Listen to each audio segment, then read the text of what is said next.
Irán a Izrael patria medzi najväčších geopolitických rivalov na Blízkom východe. Napätie medzi týmito krajinami trvá už 10 ročia. Ich konflikt ovplyvňuje politiku, bezpečnosť aj vojenské stratégie v celom regióne. Ale ako sa tento konflikt vlastne začal? A prečo je situácia medzi Iránom a Izraelom dodnes taká napätá? Zaujímavé je, že Irán a Izrael neboli vždy nepriatelia. Pred rokom 1979 mali dokonca pomerne dobré vzťahy. Irán bol vtedy monarchia vedená šáhom Mohammadom Reza Pahlavím. Táto vláda spolupracovala so západnými krajinami aj s Izraelom. Obe krajiny mali obchodné aj diplomatické kontakty. Situácia sa však dramaticky zmenila po iránskej revolúcii. V roku 1979 sa v Iráne odohrala islamská revolúcia. Nový režim vedený ajatoláhom Chomejním zásadne zmenil politiku krajiny. Irán sa stal islamskou republikou a začal vystupovať proti Izraelu aj Spojeným štátom.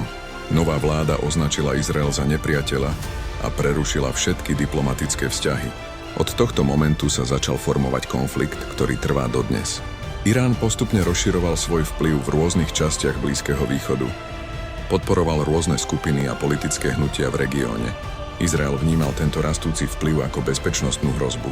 Najmä v oblastiach ako Libanon alebo Sýria sa záujmy oboch krajín dostávali do konfliktu. Jedným z hlavných bodov napätia je iránsky jadrový program. Irán tvrdí, že jeho program je určený na mierové účely. Niektoré krajiny vrátane Izraela sa však obávajú, že by mohol viesť k vývoju jadrových zbraní. Táto otázka patrí medzi najcitlivejšie témy medzinárodnej politiky. Irán a Izrael medzi sebou väčšinou nebojujú priamo. Konflikt sa často odohráva nepriamo cez regionálne napätie, kybernetické operácie alebo politické súperenie. Situácia sa môže meniť podľa vývoja v regióne. Blízky východ je jedným z najstrategickejších regiónov sveta. Nachádzajú sa tam dôležité obchodné trasy a energetické zdroje. Preto každé napätie medzi veľkými regionálnymi hráčmi môže ovplyvniť globálnu politiku aj ekonomiku. Konflikt medzi Iránom a Izraelom má historické, politické aj bezpečnostné korene. Aj dnes patrí medzi najdôležitejšie geopolitické témy na Blízkom východe.